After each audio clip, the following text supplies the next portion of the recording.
പ്രാപിക്കുക.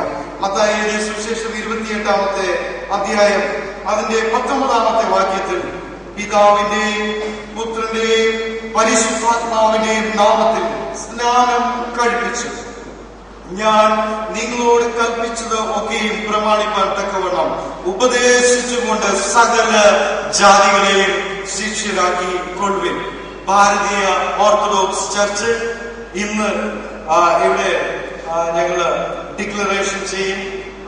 ഭാരതീയ ഓർത്തഡോക്സ് ഡയസിസായി അതിനെ പ്രഖ്യാപിക്കും.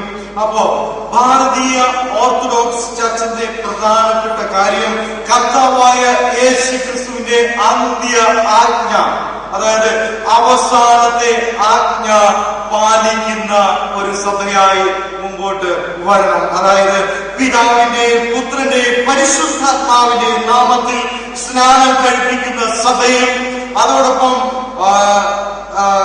കർത്താവിനായി നിലനിൽക്കുവാൻ അനേകം പേരെ പഠിപ്പിച്ച് അവരെ ട്രെയിൻ ചെയ്യിപ്പിച്ച് കർത്താവിലേക്ക് കൊണ്ടുവരുന്ന ഒരു സഭയും മറ്റുള്ള സകല ജാതികളെയും ശിഷ്യരാക്കുന്ന ഒരു സഭയായി മുമ്പോട്ട് വരട്ടെ.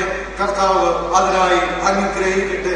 ഇപ്പോ ഇവിടെ കർത്താവായ യേശു ക്രിസ്തു അവസാനമായി, അതായത് സ്വർഗ്ഗാരോഹണത്തിന് മുമ്പേ പറയുന്ന ഒരു കാര്യമാണ്, നിങ്ങൾ പുറപ്പെട്ടു പോകുവിൻ, നിങ്ങൾ പുറപ്പെട്ടു പോകുവിൻ. കാരണം നാം ഓരോരുത്തരും ഇവിടെ നല്ല ഡ്രസ്സും നമ്മൾ ഇവിടെ നല്ല വിദ്യാഭ്യാസവും ലഭിച്ചിവിടെ ആയിരിക്കുന്നത് വില്യം കേരി പോലുള്ള ഐഡ സ്കേഡർ പോലുള്ള മിഷണറിമാർ ഭാരതത്തിൽ വന്ന് കഷ്ടപ്പെട്ട് കർത്താവിന്റെ വേല ചെയ്ത് ദൈവവചനം അറിയിച്ചതിന്റെ ഫലമായി നാം ഓരോരുത്തരും നല്ല ഡ്രസ്സ് കേട്ട് നമ്മുടെ മക്കളെല്ലാം ഉന്നതിയിലേക്ക് വന്നു. അവിടെ കഷ്ടപ്പാടിന്റെ അനുഭവം നമുക്ക് കാണുവാനായി സാധിക്കും. വെല്ലൂർ മെഡിക്കൽ കോളേജ് സ്ഥാപിച്ച ഐഡ സ്കേഡർ അവിടെ ചെയ്തത് ഒരു ബെഡും ഒരു ഡോക്ടറും ഒരു നഴ്സും വെച്ച് തുടങ്ങിയ ഹോസ്പിറ്റൽ ഇന്ന് ഭാരതം ലോകം അറിയപ്പെടുന്ന വെല്ലൂർ മെഡിക്കൽ കോളേജായി ഇരിക്കുകയാണ്. അതിനർത്ഥം നാം പുറപ്പെട്ടു പോവുക, നാം കർത്താവിന് വേണ്ടി ഇറങ്ങി പുറപ്പെടുക. നമ്മുടെ ഭവനത്തിനടുത്ത് ഒരു മിഷൻ ഫീൽഡാണ്.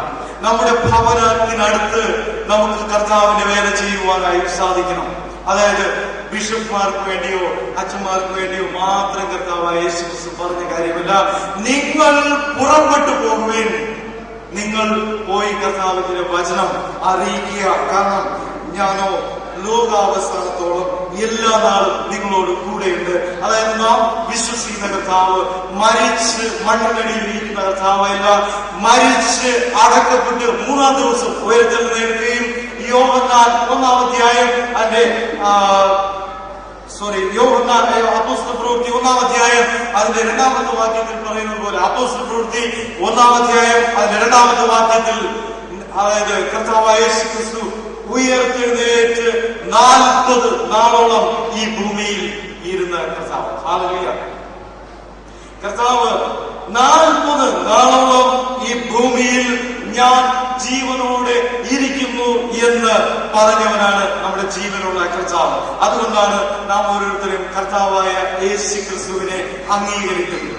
കാരണം മരിച്ച് മണ്ണിനടിയിലായില്ല, മരിച്ച് മണ്ണിനടിയിലല്ല, ഇപ്പോഴും ജീവിച്ച് ഉയർത്തെഴുന്നേറ്റ് 3-ാം ദിവസം ഉയർത്തെഴുന്നേൽക്കുകയും 40 നാളോളം ഞാൻ ജീവനോട് ഇരിക്കുന്നുവെന്ന് പ്രഖ്യാപിക്കുകയും ചെയ്തവനാണ് നമ്മുടെ കർത്താവായ യേശു ക്രിസ്തു. അതുകൊണ്ട് കർത്താവായ യേശു ക്രിസ്തുവിനെ പിൻപറ്റുന്ന നമുക്ക് മറ്റൊരു പക്ഷക്കാരുമില്ല. നമുക്ക് ആരുടെയും നാം അപ്പൊല്ലോസിന്റെ പക്ഷക്കാരുമല്ല, നാം പൗലോസിന്റെ പക്ഷക്കാരുമല്ല. പക്ഷേ കർത്താവായ യേശു ക്രിസ്തുവിന്റെ പക്ഷക്കാരായി കർത്താവിന്റെ വചനം എടുത്ത് പുറപ്പെട്ട് കർത്താവിന് വേണ്ടി ജീവിക്കുന്നവര് ആയിരിക്കുക. ഇവിടെ അനേകം പേര് കർത്താവിന്റെ വചനമായി ഇറങ്ങി പുറപ്പെടും. പക്ഷേ ഒരു പ്രയാസം വരുമ്പോ എല്ലാം മടക്കി വെച്ച് കർത്താവേ നന്ദി, ഞാനിനി പ്രവർത്തിക്കില്ല.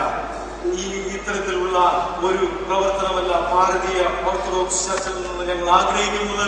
ഭാരതീയ ഓർത്തഡോക്സ് ചർച്ച് ഇന്ത്യയിലും വിദേശത്തും സഭകൾ സ്ഥാപിക്കുവാൻ ദൈവം നിങ്ങളെ അനുഗ്രഹിക്കട്ടെ. പിതാവിന്റെയും പുത്രന്റെയും പരിശുദ്ധാത്മാവിന്റെ നാമത്തിൽ അനുഗ്രഹിക്കുന്നു.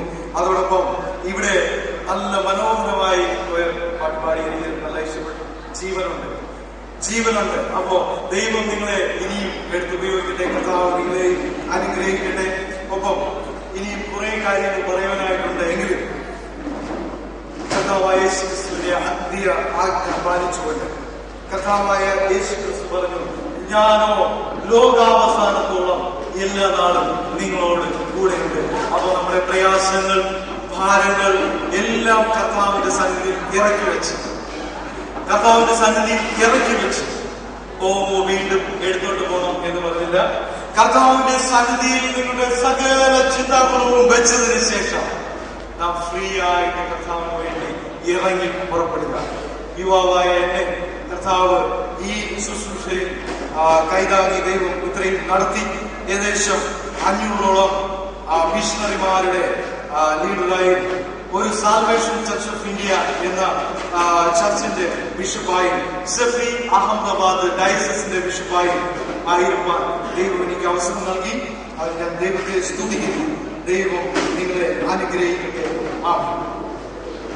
ഇപ്പോൾ നമുക്ക് കോൺസെക്രേഷൻ ചെയ്യാനുള്ള സമയം ആയിട്ടുണ്ട്.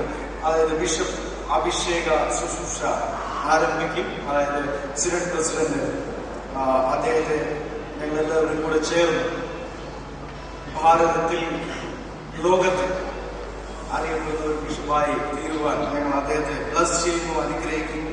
അതിനുള്ള നിങ്ങളെല്ലാവരും പ്രാർത്ഥനയോടെ ആയിരിക്കുക. കർത്താവിന്റെ മുമ്പിലിരുന്ന് പിറുപിറുക്കാൻ പാടില്ല. പിറുപിറുത്താൽ ദൈവം ഇസ്രായേൽ മക്കളെ വഴി നടത്തിയതുപോലെ കറക്കും. അതുകൊണ്ട് ദൈവത്തെ സ്തുതിച്ചുകൊണ്ടായിരിക്കുക. ദൈവം നമ്മെ അനുഗ്രഹിക്കും.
Bow down their heads, pray the triunion God that this is a holy consecration.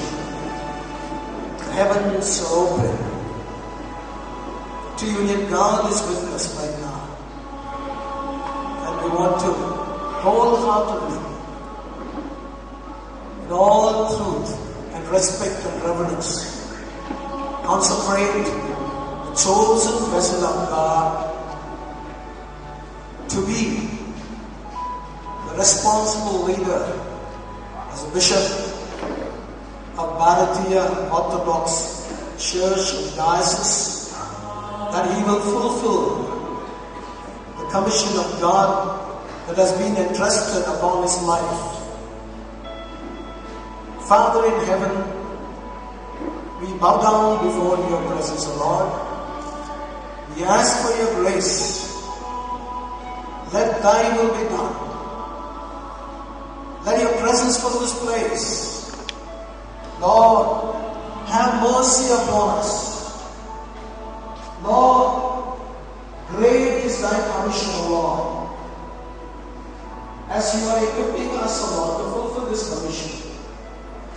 And as you have chosen your vessel, O Lord, according to Romans 8 chapter, verse 1, Lord, you have predestined him, chosen him, justified him, made him worthy. And your word says, O Lord, that he will be exalted and glorified. This is the time that we are glorifying your Son of the God. We take authority in the name of the Father, in the name of the Son, and in the name of the Holy Spirit.